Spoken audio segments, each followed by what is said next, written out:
হুগলির রাজনীতিতে আবারও শুরু হয়েছে তুমুল বাকযুদ্ধ। এবার মুখোমুখি শ্রীরামপুরের সাংসদ কল্যাণ বন্দ্যোপাধ্যায় এবং চণ্ডীতলার বিধায়ক সাথী খন্দকার। সম্প্রতি সাথী খন্দকারকে কটাক্ষ করে একাধিক মন্তব্য করেন কল্যাণ বন্দ্যোপাধ্যায়। সেই মন্তব্যকে ঘিরেই রাজনৈতিক মহলে শুরু হয় জোর চর্চা। এরপরই সাংবাদিকদের মুখোমুখি হয়ে নিজের প্রতিক্রিয়া জানান সাথী খন্দকার। সাথী খন্দকার বলেন, তিনি ব্যক্তিগত আক্রমণ বা কটাক্ষের রাজনীতি করেন না। মানুষের আশীর্বাদ নিয়ে মানুষের জন্য কাজ করাই তার প্রধান লক্ষ্য। তিনি আরো বলেন, রাজনৈতিক মন্তব্যের জবাব তিনি কথায় নয়, কাজের মাধ্যমে দিতে চান। এলাকার উন্নয়ন এবং সাধারণ মানুষের পাশে থাকায় তার অগ্রাধিকার। ঘটনাকে কেন্দ্র করে হুগলির রাজনৈতিক মহলে নতুন করে শুরু হয়েছে জল্পনা। আগামী দিনে রাজনৈতিক তরজা কোন দিকে মোড় নেয়, এখন সেটাই দেখার। এই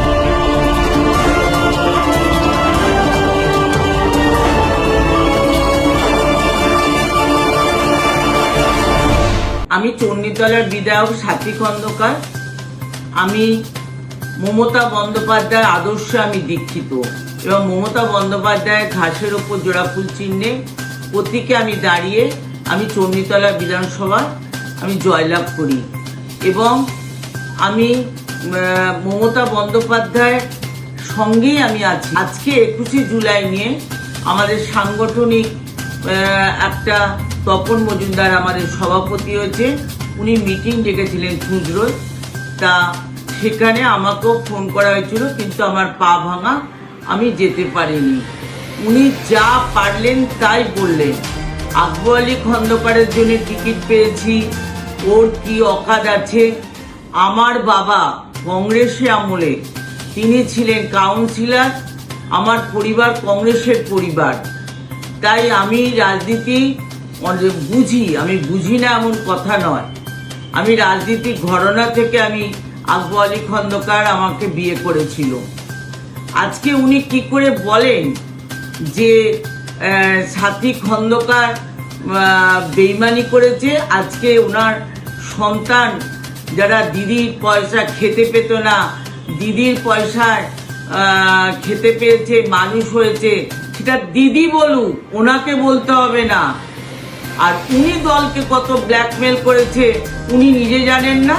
আমার চণ্ডীতলাকে দুভাগ করেছেন সুবীর মুখার্জিকে দিয়ে। আজকে এই চণ্ডীতলা এরকম ছিল না। আজকে সুবীর মুখার্জিকে আজকে ছুঁড়ে উনি ফেলে দিয়েছেন। আজকে উনি কেন উত্তরপাড়া নিজের ছেলেকে টিকিট দিয়েছেন? দিলীপ যাদব ছিল, সুবীর মুখার্জি ছিল, পবা ছিল, তাদের টিকিট দিলেন না কেন? তাহলে নিজেরটি উনি খুব ভালো বোঝেন। আজকে চণ্ডীতলা হসপিটাল আমি চিঠি দিচ্ছি। আজকে উনি এই চণ্ডীতলা হসপিটাল, এটা সুপার স্পেশালিস্ট হসপিটাল হতো, উনি শ্রীরামপুরে নিয়ে গেছেন। উনি তো কোনোদিন চিঠি করেননি। আজকে ডানকুনিতে এত জল জমে যাচ্ছে, এত মানুষের এই অসুবিধা হচ্ছে, উনি তো কেএমডিতে কোনোদিন চিঠি করেননি। আমি চিঠি করেছি। ইঞ্জিনিয়াররা দেখতে এসেছিলেন ওয়াটার লকিং কোথায় আছে, সেগুলোকে কিভাবে ঠিক করা যায়। তাহলে উনি কি করে বলেন কথাগুলো? উনি মনে করেন আমি যা পারবো তাই বলবো। আমি কাউকে ফোনে থ্রেট করিনি, আমি কাউকে কোনো কিছু বলিনি যে এই মিটিংয়ে আসার জন্যে। ওনাকে প্রমাণ দেখাতে হবে যে আমি কাকে থ্রেট করেছি, আমি কাকে বলেছি। উনি সারা জীবন নিজের ছাড়া কিছু বোঝেন না। উনিও তো 6 সালে হেরে গিয়েছিলেন। এই শ্রীরামপুর পার্লামেন্টটাই ওনার দরকার। অপরের চাষ করা জমিতে উনি দাঁড়িয়ে উনি হয়েছেন সাংসদ। উনার কি ক্ষমতা আছে? উনি আবার এত কথা বলে। আজকে আমার পা ভেঙে গেছে, 41 দিন 42 দিন হয়ে গেছে, একটা সাংসদ ফোন করেনি। আমি যখন সবাই যখন শপথ নিয়েছে, কেউ আমায় একবার ফোন করে খবর নেয়নি সাথী কেন শপথ নিতে এলো না। আমি দিদির বাড়িতে ফোন করেছিলাম। আমার যখন হার্ট ফেলিওর হয়ে গেছিল, আমি বেডে আসার পর আমি দিদিকে শোভনদাকে ফোন করি। শোভনদাকে ফোন করার পর শোভনদা বলল, সাথী তুই দিদিকে ফোন কর। তখন আমি বললাম, দিদির ফোন নাম্বার 15 বছরে আমার কাছে নেই।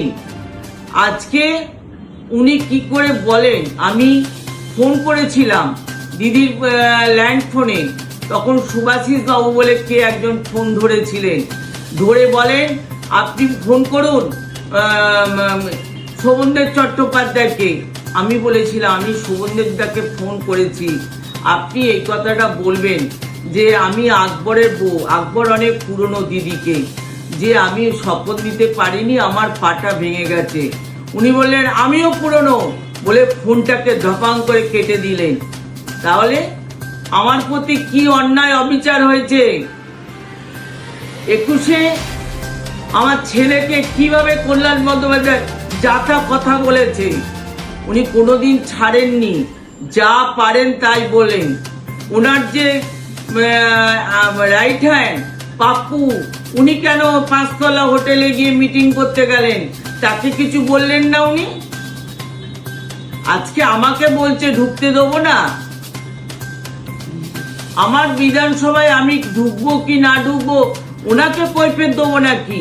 উনি নিজের পার্লামেন্টে আসুক, নিজে এসে মিটিং করুক, বড় বড় কথা উনি চুঁচড়োই বললে হবে না।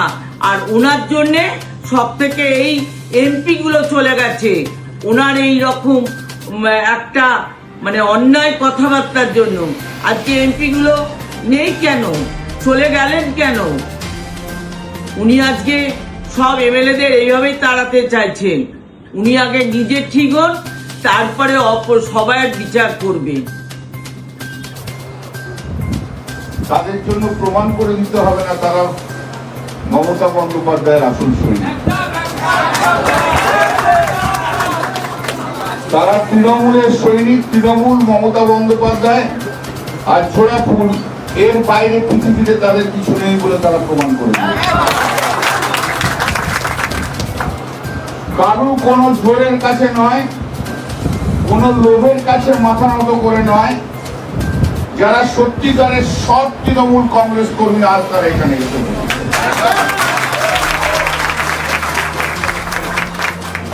যারা লড়াই করে পশ্চিমবাংলায় মমতা বন্দ্যোপাধ্যায়কে 2011 সালে শাসন ক্ষমতায় নিয়ে এসেছিলেন, আজ তারা এখানে রয়েছে। আজ যারা ভোগী, যারা 2 নম্বরী, যারা মাল কামিয়েছে, যারা ধান্দাবাজি করে, তারা সব অন্য জায়গায় চলে গেছে। তারা নবদ্বীপ হোটেলে থাকুক, আমরা মানুষের সঙ্গে রাস্তায়, আর মানুষ বিজেপির বিরুদ্ধে লড়াইয়ে আমরা থাকি। একটা জিনিস মনে রাখবেন, যে মানুষ লড়াইকে শ্রদ্ধা করে, আর লড়াই যারা করে তাদেরকে মানুষ মনে রাখে, ভোগ যারা করে তাদেরকে মানুষ কখনো মনে রাখে না।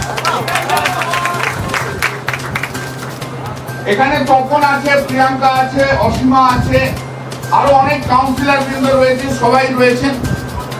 মাত্র একদিনের নোটিশে এটা হয়েছে। তপন যখন আমাকে বলেছে আমি তখনই অবাক হয়েছি। অলরেডি ফাইনালাইজ করে দিয়েছে, বলতাম 5-7 দিন পর একটা বড় ঘরে করতে।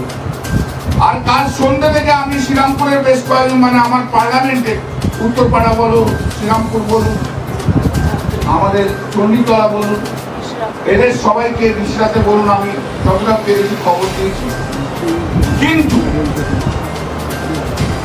যারা চলে গেছে, যে বিধায়ক, তাকে ছেড়ে দিয়ে কিন্তু আজকে এখানে এসছে। এবং আরেকটা জিনিস আমি পরিষ্কার বলছি, চণ্ডীতলার বিধায়ক যিনি ছেড়ে দিয়ে চলে গেছেন ওপারে, তার সমস্ত কাছের লোকগুলো আজ এখানে রয়েছে।